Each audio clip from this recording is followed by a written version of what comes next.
ជាដំបូងនាងខ្ញុំសូមគោរពជំរាបសួរទៅដល់លោកគ្រូអ្នកគ្រូនិងសិស្សានុសិស្សទាំងអស់គ្នាជាពិសេសគឺបងប្អូនដែលសិក្សានៅថ្នាក់ទី12ហើយថ្ងៃនេះនាងខ្ញុំនឹងលើកយកពិសោធន៍មួយមកបង្ហាញទាក់ទងនឹងកត្តាជាឥទ្ធិពលលើល្បឿនប្រតិកម្មដែលប្រធានបទរបស់នាងខ្ញុំគឺកត្តាទំហំភាគល្អិតទៅលើល្បឿនប្រតិកម្មដែលវត្ថុបំណងនៃការធ្វើពិសោធន៍នេះគឺដើម្បីប្រៀបធៀបល្បឿនប្រតិកម្មដែលអាស្រ័យទៅនឹងទំហំភាគល្អិតទៅលើល្បឿនប្រតិកម្មយើងបានសិក្សារួចមកហើយថាប្រតិកម្មគីមីគឺប្រតិកម្មមួយចំនួនគឺអាចកើតឡើងបានដោយឯងនិងប្រតិកម្មមួយចំនួនទៀតគឺកើតឡើងដោយបង្ខំឬយើងអាចនិយាយបានថាល្បឿនប្រតិកម្មអាចប្រព្រឹត្តទៅលឿនបានដោយមានកត្តាជំរុញជាច្រើនដូចជាកត្តាទំហំភាគល្អិតកត្តាកំហាប់អង្គធាតុប្រតិករកត្តាសីតុណ្ហភាពកត្តាសម្ពាធនិងកត្តាកាតាលីករចាអញ្ចឹងចំពោះកត្តាទំហំភាគល្អិតទៅលើល្បឿនប្រតិកម្មអញ្ចឹងកាលណាទំហំភាគល្អិតនៃអង្គធាតុប្រតិករមានការប្រែប្រួលធ្វើឲ្យចំនួនផ្ទៃប៉ះហើយនឹងចំនួនទង្គិចប្រសិទ្ធក៏មានការប្រែប្រួលដែរដែលវាធ្វើឲ្យល្បឿនប្រតិកម្មគឺមានការប្រែប្រួលដូចគ្នាអញ្ចឹងដើម្បីដឹងថាតើទំហំភាគល្អិតមានឥទ្ធិពលយ៉ាងដូចម្តេចទៅលើល្បឿនប្រតិកម្មចឹងយើងទៅធ្វើការពិសោធន៍ទាំងអស់គ្នាមុននឹងឈានទៅដល់ការធ្វើពិសោធន៍យើងត្រូវពាក់អាវពិសោធន៍ពាក់ស្រោមដៃហើយនិងពាក់ម៉ាស់ដើម្បីការពារសុវត្ថិភាពនៅពេលធ្វើពិសោធន៍ជាមុនសិនអញ្ចឹងតទៅនេះនាងខ្ញុំនឹងណែនាំអំពីឧបករណ៍និងសារធាតុគីមីមួយចំនួនដែលចាំបាច់នៅក្នុងការធ្វើពិសោធន៍មួយនេះដែលឧបករណ៍មានដូចជាជញ្ជីងអេឡិចត្រូនិកកែវអេក្លែនចំនួន2ស៊ីឡាំងក្រិតកែវបេសៀពីប៉ែតបន្តក់ហើយចំពោះសារធាតុគីមីមានដូចជាទឹកទាលាងបង្គន់ជំនួសឲ្យអាស៊ីតក្លូរីត្រិកសម្បកលៀសដែលមានដុំតូចហើយនិងដុំធំដែលសម្បកលៀសនេះជំនួសឲ្យកាល់ស្យូមកាបូណាតជាជំហានបន្ទាប់យើងទៅធ្វើការពិសោធន៍ទាំងអស់គ្នាជាដំបូងគឺយើងយកកែវអេក្លែនដាក់មកលើជញ្ជីងបន្តមកធ្វើការផាត់សម្បក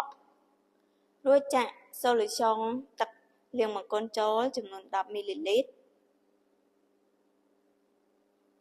បន្តមកទៀតចាក់ក្រាមសបកលៀសដែលដុំតូចចំនួន4ក្រាមតមកទៀតគឺយើងកត់ត្រាម៉ាស់របស់វាទុកនិងកំណត់នាទីរយៈពេល5នាទី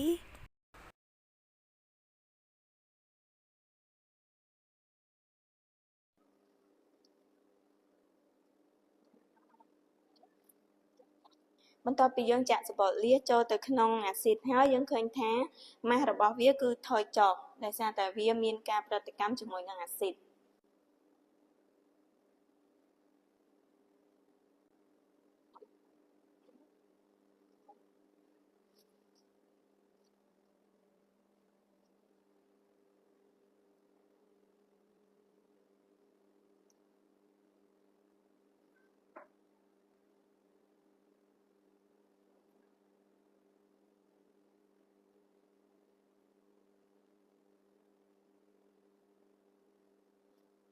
អញ្ចឹងក្រោយពេលប្រតិកម្ម5នាទីគឺយើងកត់ត្រាម៉ាស់របស់វាម្ដងទៀត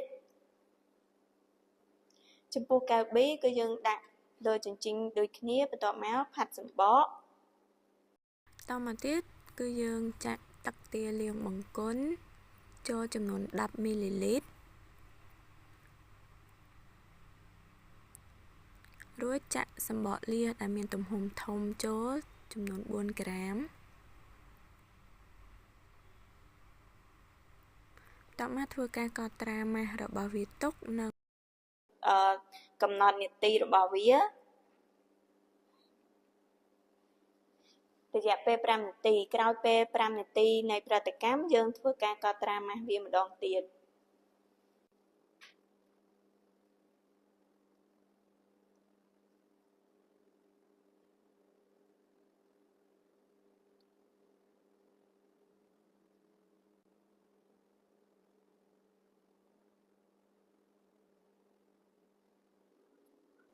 ចាអញ្ចឹងក្រោយប្រតិកម្ម5នាទីយើងកត់ត្រាម៉ាស់របស់វាម្ដងទៀត ចាអញ្ចឹងក្រោយពេលប្រតិកម្ម5នាទីយើងឃើញថាចំពោះកែវ A គឺថយម៉ាស់អស់ 0.39 ក្រាមហើយចំពោះកែវ B គឺថយម៉ាស់អស់ 0.12 ក្រាមអញ្ចឹងមានន័យថានៅកែវ A គឺវាប្រតិកម្មលឿនជាងកែវ B ចាអញ្ចឹងការពិសោធន៍របស់នាងខ្ញុំក៏បានមកដល់ទីបញ្ចប់ដែរនាងខ្ញុំសូមអរគុណទៅដល់លោកគ្រូអ្នកគ្រូនិងសិស្សានុសិស្សទាំងអស់គ្នាដែលបានតាមដានដំណើរការពិសោធន៍តាំងពីដើមរហូតដល់ចប់សូមអរគុណ